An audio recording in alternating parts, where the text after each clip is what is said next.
오늘 우리에게 주신 하나님의 말씀은 여호수아서 16장 1절부터 10절까지의 말씀입니다. 저와 여러분이 한 절씩 교독하고 마지막 절은 같이 읽도록 하겠습니다. 제가 먼저 읽습니다. 요셉 자손이 제비를 뽑아 나누어 받은 땅의 남쪽 경계는 여리고의 요단강에서부터 여리고의 샘 동편에 이르고 여리고에서부터 베델 산간 지방으로 올라가는 광야에 이른다.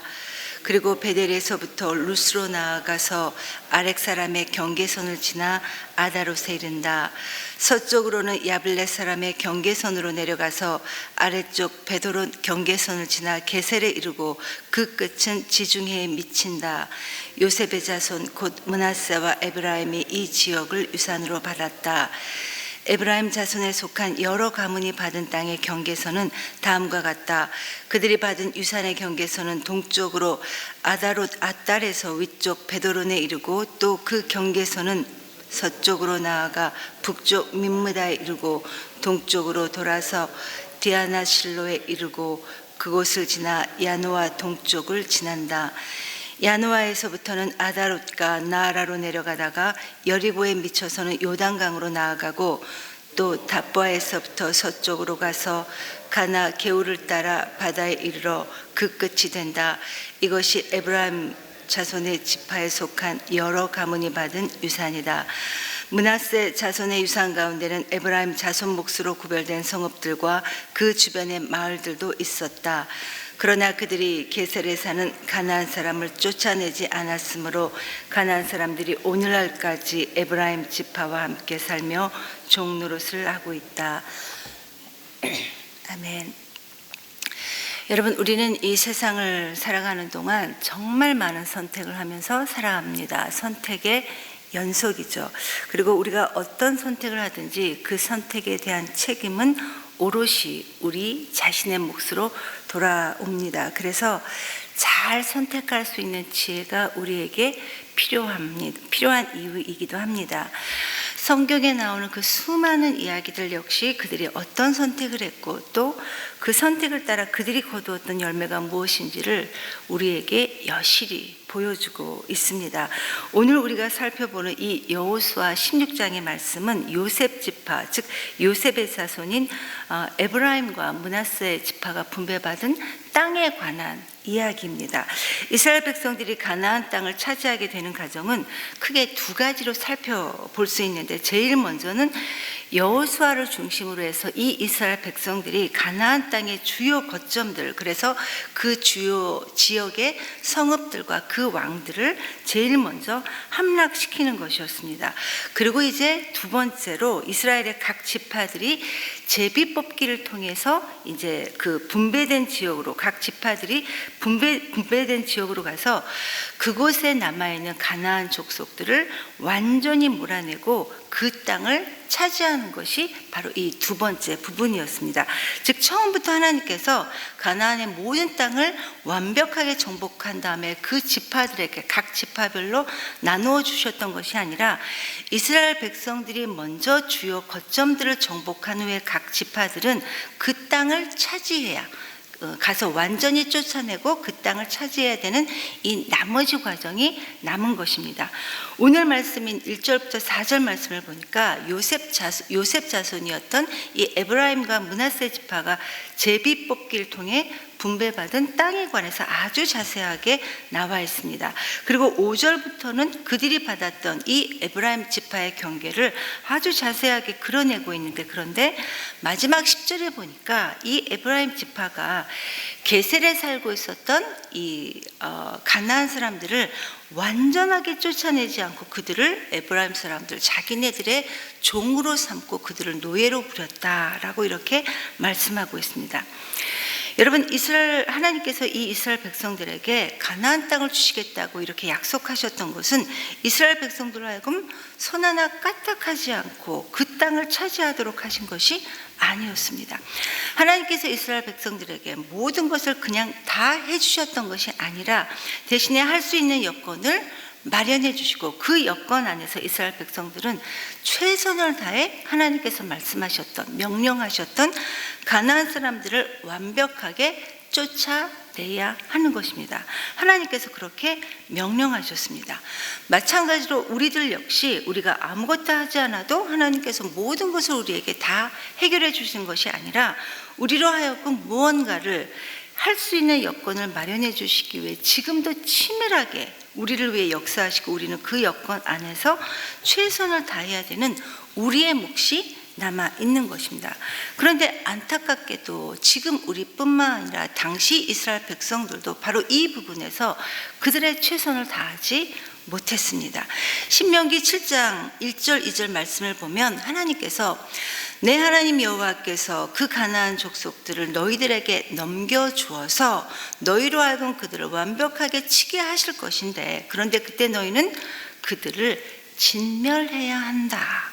절대로 그들과 어떤 언약도 맺지 말고 그들을 불쌍히 여기지도 말아서 그들을 완전하게 쫓아내야 된다라고 하시면서 그들이 어떻게 해야 할지를 분명하게 정확하게 말씀해 주셨습니다. 그런데 어제 유다 지파도 여부스 족속을 완전하게 쫓아내지 않았고 오늘 이 에브라임 지파도 게셀 사람들을 완전하게 쫓아내지 않았습니다. 대신에 자기네들의 편의를 위해 그들을 종으로 삼아 노예로 삼아 그들을 부렸습니다. 쫓아내지 못했던 것이 아니라 쫓아내지 않았던 것입니다. 왜요? 편하게 살기 위해서요. 자기네들의 편의 때문에 하나님의 말씀에 그냥 순종하지 않았던 것입니다. 순종하는 척만 그들도 했던 것입니다. 성도 여러분, 왜 하나님께서 가나안 족속을 완벽하게 진멸하라 이렇게 말씀하셨을까요? 굳이 진멸하지 않고 원래 원주민이었던 남아있는 그들과 함께 마음만 맞으면 서로 상부상조하면서 살면 좋았을 수도 있었지만 그런데 하나님께서는 진멸하라고 하셨습니다. 딱 한 가지 이유입니다. 신앙적인 이유였습니다. 이미 우상숭배로 미신으로 부패하고 부패할 대로 악할 대로 악했던 그 악함의 최고치를 넘은 이 가나안 사람들과 이스라엘 백성들이 하나님의 선민이었던 이 이스라엘 백성들이 함께 살게 되면 이스라엘 백성들도 그들처럼 악하게 될 수 있기 때문이었습니다. 그런데도 이스라엘 백성들은 이런 중요한 문제를 하나님의 명령에 순종하지 않고 즉 신앙적인 측면에서 보지 않고 오직 자기네들 편의를 위해서 그들을 그냥 남겨두었던 것입니다. 그 결과 가나안 족속들은 계속해서 이스라엘 백성들의 올무가 되어 버립니다. 죄의 씨를 남겨두었더니 불신앙의 대가로 불순종의 대가로 결국 그들에 의해 망하게 되는 것입니다.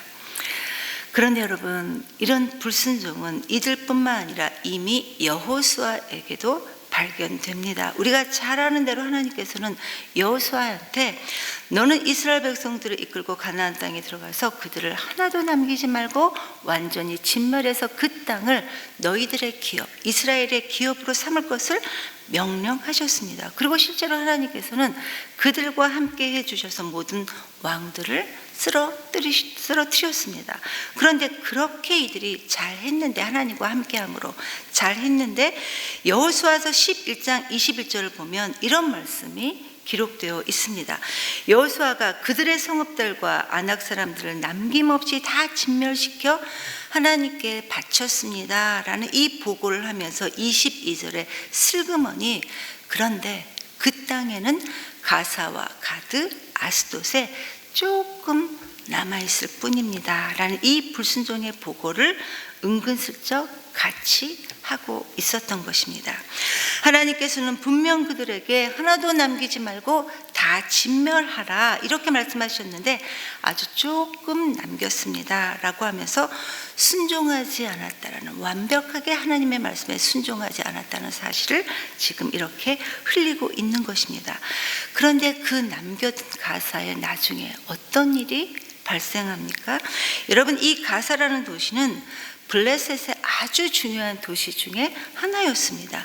사사기 16장 1절을 보면 하나님께서 들어 사용하셨던 사사 삼손이 가사라는 곳에 가서 한 기생을 보고 그에게 들어갔다라는 말씀이 나옵니다. 이 가사에서 하나님께서 사용하셨던 이 삼손이, 우리가 잘 알고 있는 이 삼손이 그 가사에서 머리를 깎이고 눈이 뽑히는 이 불행한 최후를 맞을 수밖에 없었던 이 불순종의 씨앗이 바로 이 그들이 남겨두었던 이 가사로부터 시작되었던 것입니다. 만약 그때 이 가사에서 여호수아가 남겨두지 않고 완벽하게 진멸했더라면 이 후대에 와서 이렇게 비참하게까지 몰락하는 이런 불행한 일은 아마 없었을지도 모른다라는 것입니다. 가사뿐만 아니라 가드, 아스돗도 똑같이 마찬가지였습니다. 편의상 그들이 남겨놓았던 그 작은 수의 사람들이 결국 그들의 올무가 되어버리고 만다는 사실을 우리는 성경을 통해 확인할 수 있습니다. 성도 여러분, 우리가 신앙생활을 함에 있어서 정말 가장 중요한 것은 하나님께서 중요하게 여기시는 것을 우리도 역시 똑같이 중요하게 여겨야 한다는 것입니다. 그런데 참 어리석은 우리는 하나님께서 중요하게 여기시는 것을 중요하게 여기지 않고 내 마음대로 그 우선순위와 그 중요성을 우리 마음대로 결정한다는 것입니다. 우리가 중요하게 여기는 것을 우리 하나님은 중요하게 여기지 않으셨다라는 것을 보여주는 대표적인 말씀이 바로 마태복음 7장 21절의 말씀입니다. 그때 많은 사람들이 나더러 이르기를 주여 주여 우리가 주의 이름으로 선지자 노릇도 하고 귀신도 내쫓고 권능도 이렇게 많이 행했습니다 하리니 내가 그들에게 그때 밝히 말하되 내가 너희를 도무지 알지 못하니 불법을 행하는 자들아 물러가라 하리라. 무슨 말씀입니까? 우리가 중요하게 생각하는 것들을 우리가 계속해서 고집한다면 자칫 돌이킬 수 없는 낭패를 우리도 맞게 될 수 있다라는 것입니다. 우리에게 하나님의 지혜와 하나님께서 주시는 분별력이 필요한 이유가 바로 이것 때문입니다. 유다 지파가 어제 여부스 족속을 몰아내지 않았던 것처럼 오늘 이 에브라임 지파도 그들의 경제적인 편의를 위해 게셀 사람들을 몰아내지 않았다라는 것은 하나님께서 중요하게 여겨서 이걸 꼭 해라 라고 명령하시는 것을 그들은 중요하게 여기지 않았다라는 증거입니다. 그 결과 후손들이 하나님 앞에서 죄를 범하게 되었고 결국 우상 숭배로 타락하는 길을 터주게 되었다는 사실을 우리는 오늘 말씀을 통해 살펴볼 수 있습니다. 성도 여러분, 하나님께서는 우리 모두를 이 많고 많은 사람들 중에 꼭 집어 우리를 하나님의 자녀로 불러주셨습니다. 하나님의 은혜입니다. 그렇다면 이 세상이라는 거대한 가치관에 함몰되지 말아야 된다는 이 선택은 오롯이 우리의 선택이고 우리가 해야 될 우리의 몫으로 남겨두었다라는 것입니다. 저와 여러분이 하나님만을 의지하고 하나님만을 신뢰함으로 하나님이 주시는 분별력으로 이 거대한 세상을 승리하며 살아갈 수 있게 되기를 간절히 기도합니다. 우리 스스로에게 속지 않기를 간절히 기도합니다. 이 시간 말씀을 기억하면서 하나님 바른 선택을 할 수 있도록 도와주시옵소서. 내 생각이 아닌 하나님이 우리에게 어떤 것을 원하시는지 바르게 깨달을 수 있도록 그리고 그것을 선택할 수 있는 지혜로운 사람이 될 수 있도록 우리를 인도하여 주시옵소서. 그리고 우리 가정도 그렇게 될 수 있도록 인도하여 주시옵소서라고 기도하시고 각자 자유롭게 개인 기도하시고 돌아가겠습니다. 기도하겠습니다.